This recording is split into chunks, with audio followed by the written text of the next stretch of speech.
अस्सलामु अलैकुम वरहमतुल्लाहि वबरकातुहू। हक मीडिया के स्पेशल प्रोग्राम में आपका इस्तकबाल है। मैं फैजुल बारी। नाज़रीन, प्राइम मिनिस्टर नरेंद्र मोदी ने कास्ट सेंसस का ऐलान करके सबको चौंका दिया है। आज दिनांक 30/4/2025 के दिन प्रधानमंत्री श्री नरेंद्र मोदी जी के नेतृत्व में राजनीतिक विषयों की कैबिनेट समिति ने यह निर्णय लिया है कि जातियों की गणना को आने वाली जनगणना में सम्मिलित किया जाए। एक तरफ जहां हिंदू सोसाइटी के लिए ये नारा है कि बटेंगे तो कटेंगे, वहीं दूसरे साइड कास्ट सेंसस बीजेपी और उनके सपोर्टर्स के लिए बहुत ट्रिकी सिचुएशन बना गया है। बटेंगे तो कटेंगे, कटेंगे तो कटेंगे। मगर इन सब में एक आवाज ये भी उठ रही है कि मुस्लिम समाज में भी कास्ट है और इस caste system with in Muslims की भी जनगणना होगी। मुसलमानों में कास्ट के इशू पर काफी लोगों ने लिखा बोला है। जरूरत इस बात की है कि इस मौके के मुनासबत को देखते हुए caste system in Muslims in India की हिस्ट्री, रीजंस, थियोलॉजिकल ग्राउंड और इसके सॉल्यूशन को डिटेल में डिस्कस किया जाए। मुसलमानों में कास्ट सिस्टम हिंदुओं में कास्ट सिस्टम से कैसे डिफरेंट है, इसको समझा जाए। आइए आज इस वीडियो में डिटेल में इन सारे इश्यूज को डिस्कस करते हैं। Staying with India, the caste census is back in news. As you know, the census is a decadal exercise. It was last conducted in the year 2011. The Narendra Modi government will be conducting a caste census throughout the country. This is the huge decision that the government has announced today. देश में 1931 में जात के आधार पर जनगणना हुई थी, caste census हुआ था। उसके बाद से कास्ट सेंसस नहीं हुआ है, इसलिए एक बार इस देश में जाति के आधार पर जनगणना हो जानी। सबसे पहले यह समझते हैं कि इंडियन मुस्लिम्स बाय नेचर कौन है, उनकी अपनी हिस्ट्री क्या है। इंडिया और अरब वर्ल्ड का प्री इस्लामिक अरेबिया से ही ट्रेड रिलेशन था। इसीलिए प्रोफेट मोहम्मद सल्लल्लाहु अलैहि वसल्लम के ज़माने में ही अरब मुस्लिम ट्रेडर्स मालाबार कोस्ट और कोंकण गुजरात कोस्ट के थ्रू इंडिया से कनेक्ट हुए थे। दूसरा स्टेज है अरब या मुस्लिम रूलर्स का साउथ ईस्ट एशिया यानी इंडिया आने का। यह एक लंबा और कामयाब सिलसिला था जिसमें अरब, फिर टर्किश, फिर अफगान रूलर्स उस तरफ से आते हैं। यहां तक कि मुगल तक हम ये देखते हैं कि वो इंडिया पर हुकूमत करते हैं। इस्लामिक कन्वर्जन की एक थर्ड स्टेज है। मुस्लिम रूलर्स के अंडर में सूफी संतों की दावत, सूफी मूवमेंट में भी खूब इस्लाम फैला। इंडिया में बड़ी तादाद में लोगों ने इस्लाम कबूल किया। इन फैक्ट हिस्टोरियंस ये क्लेम करते हैं कि 95% Muslims of India are converts. Now अब आप एक चीज समझें, जो फर्स्ट और सेकेंड स्टेज में मुस्लिम्स आए उनमें क्लास और रीजनलिज्म था। बाय रीजनलिज्म वो अरब, टर्किश, अफगान थे। बाय क्लास वो वजीर, मुशीर, सिपा सालार और उलमा थे। जहां सोशियो इकोनॉमिक एंगल आकर के ये डिफरेंस बहुत स्ट्रॉन्ग हो चुका था। अब जो मेजर इंडियन मुस्लिम पॉपुलेशन है वो कन्वर्ट्स हैं। ये कन्वर्ट्स अपने साथ साथ कास्ट लेकर के आए थे और हिंदुइज्म का कास्ट सिस्टम रिलीजियस होने के साथ साथ क्लास्ट और इकोनॉमी के एंगल पर डिजाइंड है कि ये लोग बार्बर होंगे, ये लोग कॉबलर होंगे, ये लोग फिशरमैन होंगे, ये लोग वेजिटेबल सेलर्स होंगे। ये सोशियो इकोनॉमिक स्ट्रक्चर जो कास्ट सिस्टम की बेसिक रीजन है, जिन लोगों ने इस्लाम कबूल किया उनमें अनफॉर्चुनेटली बाकी रहा। चूंकि जो अरब, टर्क, अफगान हिंदुस्तान आए थे वो रूलिंग एलीट अरब सैयद या स्कॉलर, शेख या पठान थे और पावर डिस्ट्रीब्यूशन की वजह से उनमें एक सेंस ऑफ प्राइड भी था। फिर जो अपर कास्ट हिंदूज ने इस्लाम कबूल किया वो राजपूत और चौधरी थे। इनके यहां पहले से ही कास्ट की प्राइड थी, तो किसी ने भी अपना कास्ट नहीं छोड़ा। 1700 के बाद अंग्रेज ऐसे मजबूत हुए और साउथ ईस्ट एशिया में इस्लाम का ऐसे डिक्लाइन हुआ कि फिर वो अपनी बीमारियों का इलाज तो दूर, बीमारियों को पहचान भी नहीं सके। इनफैक्ट इंडिया में देवबंदी, बरेली दोनों फिरके के बड़े बड़े स्कॉलर्स ने जाने अनजाने कास्ट सिस्टम को प्रमोट किया। आज़ादी के स्ट्रगल के अराउंड जब दलित आंदोलन शुरू हुआ तो मुसलमानों में भी उन सो कॉल्ड कास्ट के हिसाब से निचली जाति के स्कॉलर्स और थिंकर्स ने इसके ऊपर बात करना, लिखना, बोलना शुरू किया। राजेंद्र सच्चर ने बाज़ाब्ते से इसकी कैटेगराइजेशन कर दी, अशराफ, अजलाफ और अर्जाल। अशराफ यानी अपर कास्ट में सैयद, पठान, शेख, सिद्दीकी को रखा। फिर नीचे और भी जातियां हैं जिन्हें ओबीसी और एससी में डाल दिया। इन सब से मुस्लिम स्कॉलर्स के सर्किल में हलचल पैदा हुई और वो लोग एकदम से ऑलमोस्ट कास्ट के डिनाइल में चले गए। एक बड़े मुस्लिम स्कॉलर मुफ्ती यासिर नदीम अल-वाजदी कहते हैं कि इंडियन मुस्लिम्स में कास्ट का इशू रिलीजियस नहीं बल्कि सोशल इशू है। मतलब यह है कि रिलीजन में कास्ट नहीं है मगर इंडियन मुस्लिम सोसाइटी में कास्ट है। इस्लाम में यानी जात पात का मसला इस्लाम का मसला नहीं है बल्कि ये मुआशरे का मसला है, ये एक समाजी मसला है। मुसलमानों के अंदर जात पात की ये बीमारी है लेकिन इस्लाम ने इस पर कोई यानी उसको कोई तरवीज दी हो, इस्लाम ने उसको प्रमोट किया हो, ऐसा नहीं। इस्लामिक थियोलॉजी इस बारे में क्या कहता है इस पर हम आगे बात करेंगे मगर मुस्लिम समाज में कास्ट है, इसको समझिए। मैं कोई रिसर्च या कोई थर्ड पर्सन की बात नहीं करूंगा, मेरा खुद का जो पर्सनल एक्सपीरियंस है उससे बताता हूं। इंडियन मुस्लिम सोसाइटी में शादियों में बहुत स्ट्रिक्टली कास्ट देखा जाता है। ये और बात है कि caste structure of Muslims in India के वजह से सो कॉल्ड लोअर कास्ट को कोई रिलीजियस, कोई सोशल राइट अब्यूज नहीं किया जाता है मगर नॉर्मल रूटीन लाइफ में सो कॉल्ड लोअर कास्ट को बात बात पर ट्रोल करना, डिमीन करना ये बहुत कॉमन है। कई जगहों पर अनफॉर्चुनेटली ये थोड़ा ज्यादा हार्श फॉर्म में है जहां ग्रुपिज्म करके एक दूसरे कास्ट के खिलाफ प्रॉपर तरीके से काम किया जाता है। ये हमारे सोसाइटी में इस हद तक है कि कुछ कास्ट के नाम को हमारे आम बोलचाल में गाली के तौर पर इस्तेमाल किया जाता है। ये कास्ट की लानत हमारे मुआशरे में मौजूद है जिस पे मैंने कभी मिंबर से या जुमा के खुतबे में या किसी बड़े स्कॉलर को बात करते हुए नहीं सुना है। अब मुफ्ती यासिर नदीम अल-वाजदी साहब की बात का जो पहला हिस्सा है उसको समझिए।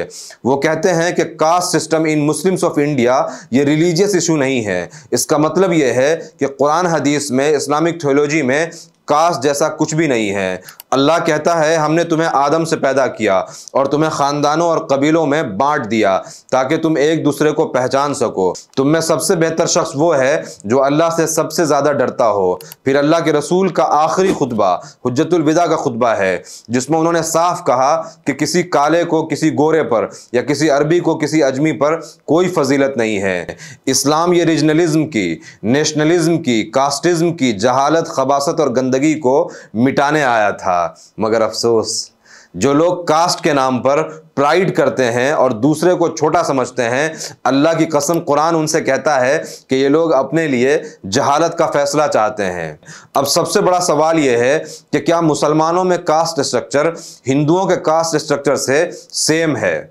अगर आप हिंदुइज्म में कास्ट स्ट्रक्चर देखें तो आपको ये मिलेगा कि हिंदुइज्म में कास्ट स्ट्रक्चर रिलीजियस है, मतलब उनके स्क्रिप्चर में कास्ट स्ट्रक्चर न सिर्फ जस्टिफाइड है बल्कि इम्पोज्ड है।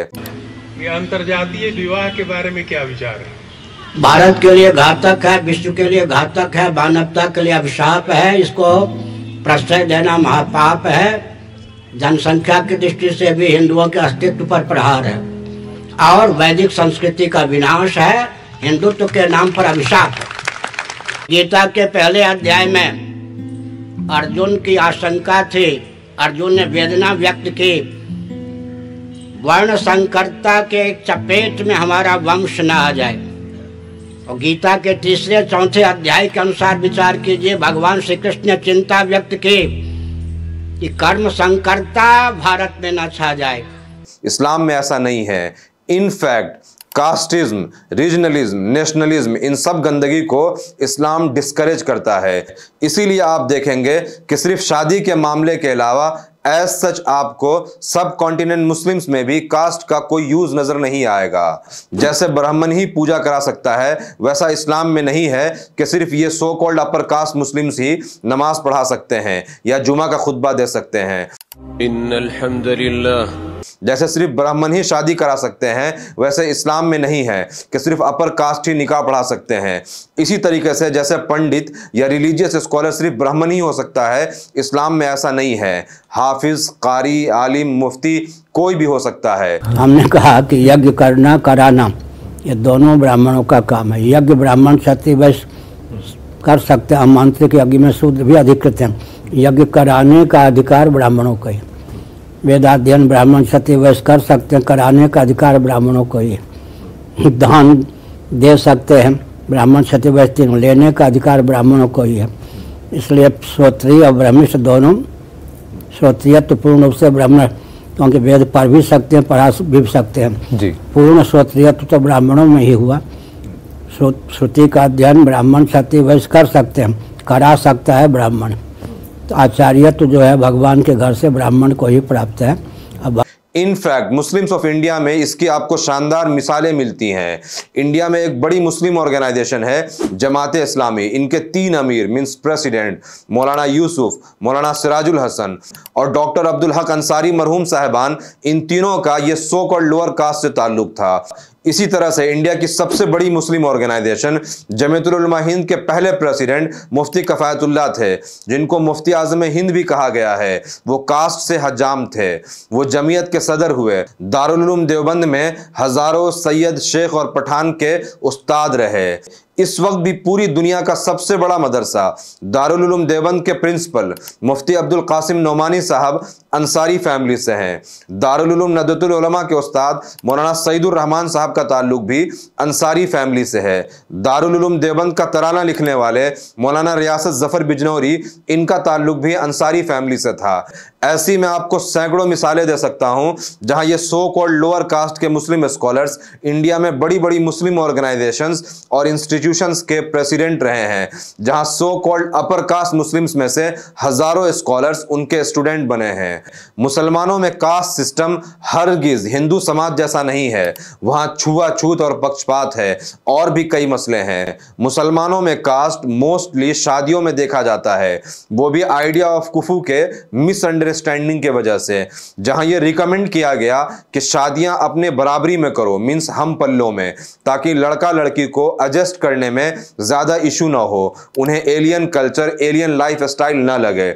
मगर अफसोस कुछ लोगों ने कुफू को कास्ट से कनेक्ट कर दिया। अब सवाल यह है कि मोदी जी ने कास्ट सिस्टम क्यों लाया? उसकी 2 वजह है। एक तो यह है कि मुसलमानों में यूनिटी ना हो, उनकी इस्लाम से अलग अपनी एक कास्ट की आइडेंटिटी हो, वो कास्ट और क्लास में बट जाएं, एक उम्मा, एक बॉडी, एक जिस्म का तस्वुर ना रहे। दूसरी वजह है हिंदू कास्ट सिस्टम को प्रोटेक्ट करना। मोदी जी के कास्ट सेंसस के फैसले से बहुत से right wing Hindu social media influencers नाराज हैं, क्योंकि उनका बटेंगे तो कटेंगे का नारा था।